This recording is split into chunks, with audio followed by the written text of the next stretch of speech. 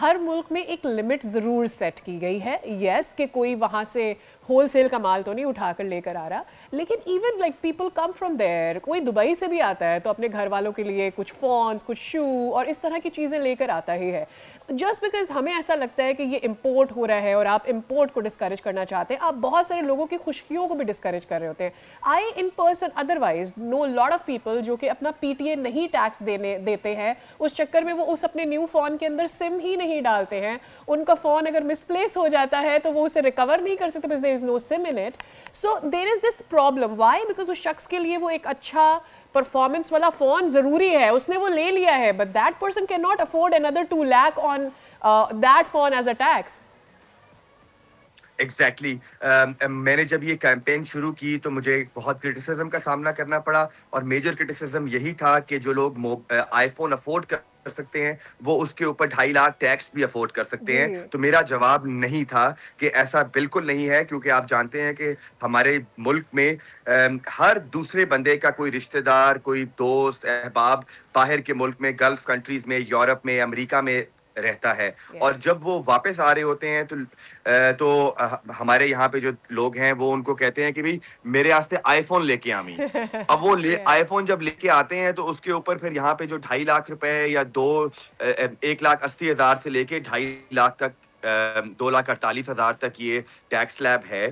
تو میں سمجھتا ہوں کہ یہ واقعی ہی ڈسکریجنگ ہے for people who would like to use latest technology. اس کے علاوہ میں اگر آپ نے بہت امپورٹنٹ پوائنٹ یوز کیا ہے, اس میں میری یہی آج 2 بجے جو میٹنگ ہونے جا رہی ہے جس میں چیئرمین FPR آ رہے ہیں, چیئرمین PTA آ رہے ہیں, ان کے ساتھ ہمارا یہی ڈسکشن کا ایجنڈا ہے کہ ہمیں ایٹ لیسٹ 20% تک اس ٹیکس کو لے کے آئیں. ابھی جو accumulated tax percentage P T A کی چارج ہو رہی ہے وہ 65% of the mobile phone value ہے, لیکن اس کو ڈراسٹکلی کم کرنے کی ضرورت ہے, اراؤنڈ 20%. جہاں جو اچھی بات ہے وہ یہ ہے کہ 2019 جب سے یہ ٹیکس لگا ہے تب سے لے کے آج تک FBR نے 87 بلین روپیز کلیکشن کی ہے اس مد میں, جو 14 ارب روپے سالانہ بنتے ہیں, اور مجھے پوری امید ہے کہ یہ 14 ارب جو ہیں وہ FBR آف سیٹ کر لے گی کسی اور مد میں. اس میں کچھ اور بھی ایشوز ہیں جو کہ میں چاہتا ہوں کہ پبلک کو پتا ہو, وہ that is stolen and damage phone. اگر میں نے آج یہ فون لیا اور اس کے اوپر میں نے 2,48,000 روپے ٹیکس بھرا ہے, اور کل کو یہ فون چوری ہو جاتا ہے یا گر کے ٹوٹ جاتا ہے, دیر از نو ادر وے کہ FBR میرا جو بھرا ہوا ٹیکس ہے اس کو میری نئی ڈیوائس کے ساتھ منسلک کر سکے. تو ہر سٹیزن کی ذمہ داری ہے کہ اس نے اپنی ریاست کو ٹیکس دینا ہے, لیکن ریاست کی بھی ذمہ داری ہے جو کہ ریاست کی جو اولین ذمہ داری ہے that is the safety of their citizens. لیکن بدقسمتی سے میری ریاست تو میرے موبائل فون کی حفاظت نہیں کر سکتی. اتنے زیادہ پرچے جو تھانوں میں ہو رہے ہیں وہ موبائل فون چوری کے ہیں.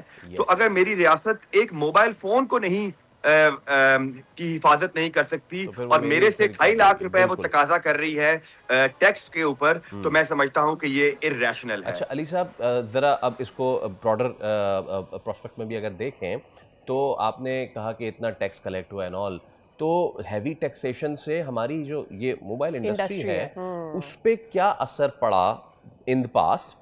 وہ ڈسکریج ہوئے موبائل بنانے میں یا پھر باہر سے لانے میں, اور دوسرا جب یہ آ جائے گا تو اس سے پھر کیا اثر پڑے گا؟ دیکھیں میں یہ بھی سمجھتا ہوں کہ ہمیں اپنی لوکل مینوفیکچرنگ انڈسٹری کو بھی سپورٹ کرنے کی ضرورت ہے. تو اسی لیے ہمارا جو ڈیمانڈ ہے, ہماری جو پرپوزل ہے وہ یہ نہیں ہے کہ آپ PTA کے ٹیکس کو بالکل ختم کر دیں, بٹ چونکہ ظاہر ہے ہم نے اپنی لوکل مینوفیکچرنگ کو بھی سپورٹ کرنا ہے. بٹ جہاں تک لوکل مینوفیکچرنگ کا سوال ہے, ہمارے جو فون پاکستان میں بن رہے ہیں جو $200 سے کم جن کی پرائس ہے اس کے اوپر کوئی FBR کا ٹیکس نہیں ہے, لیکن اس فون کی جو کوالٹی ہے وہ بہت کمپرومائز ہے, بلکہ وہ جو فون پاکستان میں بن رہے ہیں وہ 5G اسپیکٹرم کو سپورٹ بھی نہیں کرتے. اور اگلے سال فروری میں گورنمنٹ نے اناؤنس کیا ہے کہ وہ 5G آکشن کرنے جا رہی ہے, لیکن ہمارے جو لوکلی مینوفیکچرڈ فونز ہیں وہ 5G اسپیکٹرم کو سپورٹ نہیں کرتے. پچھلے 5 سالوں میں 6 سالوں میں بلکہ جو لوکل مینوفیکچررز ہیں, فار ایگزامپل سیمسنگ اور چائنیز کمپنیز, انہوں نے اس ٹیکس ریجیم کا بے حد فائدہ اٹھایا ہے, کیونکہ آپ کو پتا ہے کہ امپورٹڈ فون جو ہیں وہ اتنے مہنگے ہو گئے کہ عام آدمی کی وہ پہنچ سے بہت دور ہو گئے. تو لوکل فونز والوں نے, جو مینوفیکچررز تھے, انہوں نے اپنی کوالٹی تو فون کی امپروو نہیں کی, لیکن انہوں نے جو ہے پروفٹس بہت زیادہ کمائے ہیں. تو میں سمجھتا ہوں کہ اگر ہم 50,000 روپیز پہ اپنے امپورٹڈ موبائل فونز کو کے ٹیکس کو کیپ کر دیں, تو اس سے لوکل انڈسٹری کو بھی جو سپورٹ ہم دینا چاہتے ہیں, جو فائر وال کرنا چاہتے ہیں ان کی safety, that will be there. Simultaneously جو امپورٹڈ موبائل فونز ہیں ان کی بھی پرائسز جو ہیں وہ کم ہو جائیں گی. جی, دیٹ ول بی گریٹ. بہت شکریہ once again for taking up this issue, and I am sure اس سے لوگوں کو فائدہ ہوگا اگر اس کے اوپر ایکسیپٹنس آ جاتی ہے فرام دا اسمبلی. ویل, اس کے ساتھ ہی ہم fingers crossed. For sure. Let's take a tiny little break here. See you after this.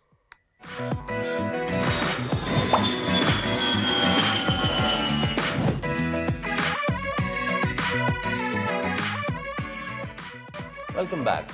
State Bank of Pakistan کی جانب سے آج پاکستان ویمن انٹرپرینورشپ ڈے منایا جا رہا ہے. مقصد ہے کاروباری دنیا میں خواتین کی شمولیت کو مضبوط بنانا اور انہیں وہ مواقع دینا جو ترقی کے دروازے کھول سکے. یہ دن اس لیے بھی اہم ہے کہ پچھلے سال اسی مہم کے نتیجے میں ہزاروں خواتین تک رسائی حاصل کی گئی اور خواتین انٹرپرینورز کو 24 ارب روپے کے قرضے دیے گئے تھے. تو اسٹیٹ بینک کا اصل پیغام یہی ہے کہ خواتین انٹرپرینورز ملک کی معاشی ترقی کی بنیاد ہے اور ایک مضبوط شمولیتی مالی نظام ان کی کامیابی کو مزید تیز کر سکتا ہے. اس سب پہ بات کریں گے. آج ہمارے ساتھ موجود ہیں سید باسط علی, جو کہ executive director State Bank of Pakistan ہیں. باسط صاحب السلام علیکم.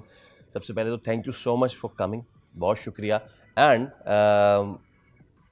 آئی remember this being launch last year. ٹھیک ہے, پہلے تو ذرا وہ جو جرنی ہے اس پورے 1 سال کی کیسی رہی اس پورے پروگرام کے تحت؟ کچھ فگرز ہم نے بتائی ہیں, کچھ آپ بتائیے. السلام علیکم جی, اور صبح بخیر. تھینک یو سعدیہ صاحبہ, فیصل صاحب اور بول چینل ہمیں اسٹیٹ بینک کو اور خاص طور پہ مجھے یہ موقع فراہم کرنے کی کہ ہم آج اس بہت اہم موضوع پہ کچھ بات کر سکیں. فیصل صاحب, اس 1 سال کی جرنی سے پہلے یا اس سال کے ایک سفر سے پہلے اگر آپ اجازت دیں تو میں تھوڑا سا پیچھے لے جاؤں تاکہ ذرا چیزیں زیادہ تناظر میں بہتر طور پہ ہم سمجھ سکیں. آج سے تقریباً 10 سال پہلے کی بات ہے. 2015 میں پاکستان میں خواتین جو فائنینشلی انکلوڈڈ تھیں یا مالیاتی طور پہ جن کی شمولیت تھی, وہ ان کی شرح تناسب صرف 4% تھی. اور اللہ کا شکر ہے کہ اسٹیٹ بینک کی پالیسیز, ہمارے ڈیولپمنٹ پارٹنرز, تمام بینکس اور ڈیولپمنٹ فائنینس انسٹیٹیوشنز, ان کی توجہ کی وجہ سے اللہ کا شکر ہے کہ آج یہ شرح جو ہے 52% پہ ہے. واو, تو یہ ایک بہت بڑا سٹیپ ہے 10 سالوں میں. اور یہ صرف ایک نمبر جو ہے وہی بتاتا ہے کہ ہم نے کتنی ایفرٹ کی, کتنا ہمارا فوکس ہے, اور یہ رہے گا for all times to come. صرف اسی طرح ایک اور نمبر ہم اگر آپ بات کریں نمبروں کی, تو 2021 سے آج تک تقریباً 18 ملین نئی خواتین اکاؤنٹ ہولڈرز شامل ہوئی ہیں, اور یہ سب ایکٹیو اکاؤنٹ ہولڈرز ہیں. یہ نہیں ہے کہ اکاؤنٹ کھول کے بس چھوڑ دیا اور بینکس نے ایک ڈیٹا دے دیا. یہ وہ ہیں جن میں ٹرانزیکشنز ریگولرلی ہو رہی ہوتی ہیں. صرف پچھلے سال ہی جو خواتین, جو زیادہ تر ہمارے ملک میں مرد بھی اور خواتین بھی, جو لوگ کاروبار سے منسلک ہیں, وہ SME یعنی کہ اسمال اینڈ میڈیم انٹرپرائزز سے منسلک ہوتے ہیں. آپ یہ جان کے بہت خوشی ہوگی کہ صرف پچھلے سال سے اس میں 71% خواتین SME بوررز میں اضافہ ہوا ہے, جو کہ ایک بہت بڑا نمبر ہے. SME ویسے بھی ایک بہت چیلنجنگ سیکٹر ہوتا ہے کہیں بھی دنیا بھر میں بھی اور پاکستان میں بھی, کیونکہ وہ بڑے کارپوریٹس نہیں ہیں جن کی کوئی بہت کریڈٹ ہسٹری ہو. تو تو بینکس ہمیشہ تھوڑے سے شائع ہوتے ہیں ایسے اداروں کو قرضہ دینے، ایسے بوررز کو جن کی کریڈٹ ہسٹری بہت نہ ہو. تو اس کے لیے ایکسٹرا ایفرٹ کرنی پڑتی ہے بینکوں کو بھی، اور ان کے پیچھے ہم ان کے ساتھ ہیں، ہم بھی ان کو گائیڈ کرتے ہیں. ڈیولپمنٹ پارٹنرز کی مدد سے بھی اسٹیٹ بینک خود بھی اس میں انوالو رہتا ہے کہ ایس ایم ای کو پروموٹ کیا جائے، ایس ایم ای میں خواتین کو پروموٹ کیا جائے، کیونکہ ہماری جیسے آپ کو پتہ ہے آبادی کا 50% سے زیادہ خواتین ہیں. اگر ہم انہیں ایک معاشی ترقی سے الگ کر دیں گے تو ملک کبھی ترقی نہیں کر سکتا. اور خواتین کی ترقی صرف خواتین کی ترقی نہیں ہے، یہ پورے ملک کی، پورے معاشرے کی ترقی ہے، آئندہ آنے والی نسلوں کی ترقی ہے. صاحب ہم کچھ دن پہلے as Faisal was also talking of record کہ ہم لوگوں نے سندھ کا دورہ کیا اور وہاں کی خواتین کے بارے میں ہم نے دیکھا. اچھا پاکستان، ہم یہ تو جانتے ہیں کہ آپ کی 52% جو ریپرزنٹیشن ہے پاکستان میں وہ ویمن ریپرزنٹیشن ہے، لیکن ہم یہ بھی جانتے ہیں کہ یہی خواتین دیہی علاقوں میں زیادہ رہتی ہیں. آپ کی سٹی ہوگی، سٹی لائف میں بھی یا ٹاؤن لائف میں بھی ان کی ریپرزنٹیشن ہوگی، اور یہاں پر آلریڈی بہت ساری یا تو جابس کر رہی ہیں، کہیں کچھ نہ کچھ کر رہی ہوتی ہیں. وہ خواتین جو ہمیشہ سے کھیتی باڑی کر رہی ہیں، جو ہمیشہ سے کیٹلز یا فارمنگ ہی کر رہی ہیں، ان خواتین کا سب سے بڑا چیلنج یہ ہوتا ہے اکاؤنٹ اوپن کرنے میں یا ٹرانزیکشن شو کرنے میں کہ وہاں پر ہو سکتا ہے برانچز اتنی نیئر بائی نہ ہو بینکس کے، سو وہ لوگ عام طور پر یہ جو موبائل ٹاپ اپس ٹائپ کے آج کل آ گئے ہیں ان سے ہی کام چلا رہے ہوتے ہیں. بٹ وہ لوگ کاروبار کر رہے ہیں اور ان کی ٹرانزیکشنز ہیں، پر وہ ٹرانزیکشنز وہاں ہیں. So have we been able to reach out to that area جہاں پر اس طرح کے ٹاپ اپس جو ہو رہے ہوتے ہیں، جو کہ بڑی ٹرانزیکشنز میں بھی ہو رہے ہوتے ہیں، ان تک بھی ریچ کر سکے تاکہ ان لوگوں کو جو کہ انٹرپرینورز ہیں انکلوڈ کیا جا سکے سسٹم میں؟ آپ کا یہ سوال بہت اچھا اور بہت اہم ہے. اس سلسلے میں اسٹیٹ بینک نے بہت سارے اقدامات کیے ہیں، کر بھی رہے ہیں. ایک مثال کے طور پہ میں صرف جیسے آپ نے خود ذکر کیا کہ خواتین جو دیہی علاقوں میں ہیں وہ زراعت سے وہ بھی ان کا خاندان بھی سارا کا سارا منسلک ہوتا ہے. تو ابھی ایک گورنمنٹ آف پاکستان کی ایک اسکیم آئی ہے ابھی اس سال سپتمبر میں لانچ ہوئی ہے، جس کے تحت چھوٹے کاشتکاروں کو قرضہ ایک ڈیجیٹل ایپ کے تھرو دیا جا رہا ہے. شروع ہو گیا، اس کا نام ہے زرخیزی، ای از فار الیکٹرانک. تو اچھا، اور اس کی بڑی خصوصیات یہ ہیں کہ وہ اس میں کسی قسم کے کاغذات کی کوئی ضرورت نہیں ہے. اس میں کوئی بینکوں کے چکر نہیں لگانے. وہ آپ کے اب ہر ایک کے پاس اسمارٹ فون ہے، بچے کے پاس ہے، اس میں ایپ ڈاؤن لوڈ کریں. وہ اس کا ایک چھوٹا سا پروسیس ہے، وہ اس کے پاس سارا بینکس کے پاس. اچھا، بینک کو نے بھی اپنا رسک بھی کور کرنا ہوتا ہے بیکاز ان کی بھی ضرورت ہے. وہ تو اس کے لیے جو انہیں انفارمیشن چاہیے کہ یہ زمین کہاں پہ ہے، کس طرح کی ہے، اس پہ کیا فصل ہوتی ہے، اس کی پروڈکٹیوٹی کیا ہے، وہ ایک اور سرکار کا ادارہ ہے لیمز، لینڈ انفارمیشن مینجمنٹ سسٹم، اس کی تھرو وہ سیٹلائٹ کے تھرو پک کر لیتے ہیں. تو کاشتکار کو کچھ کرنے کی خود کرنے کی ضرورت نہیں، وہ صرف اپنی زمین کا جو ڈیٹیلز ہے کہ کہاں پہ ہے، کس موضع میں ہے، کہاں پہ، وہ اتنا ڈالنا ہوتا ہے. اس کے بعد 10 لاکھ روپے تک کا قرضہ ہے، اور جس میں سے 75% جو ہے وہ ان کائنڈ، یعنی کہ ادویات، پیسٹی سائڈز، ڈیزل، جو ان کی ضروریات ہیں، تاکہ وہ بطور ان پٹ یوز ہو سکیں کوئی اور اس کا، اور باقی 25% تک کیش میں. تو اس میں خواتین کو بھی بالکل اس سے زیادہ. اسی طرح ایس ایم ایز کی ہماری بہت ساری پروڈکٹس ہیں اسٹیٹ بینک کی ہیں جو بینکوں کے تھرو ہیں کہ وہ اس میں ان کو قرضہ مل سکے. اور جیسے میں نے بتایا صرف ایک سال میں جو 71% 71% کی جمپ آئی ہے خواتین ایس ایم ای بورروز کی لرننگ میں، یہ اسی وجہ سے پاسبل ہو سکا. اچھا سر، یہ مجھے بتائیں، آپ نے صرف یہ ایک سال کی جرنی پوچھی، آپ نے 10 سال کی پوری کہانی بتا دی جو کہ اتنی زبردست ہے. 2015 میں 4%، 2025 میں ہم 52% سے اوپر جا چکے ہیں. میں پھر اس کا مطلب یہ سمجھوں کہ ہمارا جو اگر بوروئنگ ہے تو اس کی ریٹ آف ریٹرن بہت زبردست ہے، اس وجہ سے ہم نے اس کو کیری کیا ہے. آپ کی بات بالکل ٹھیک ہے.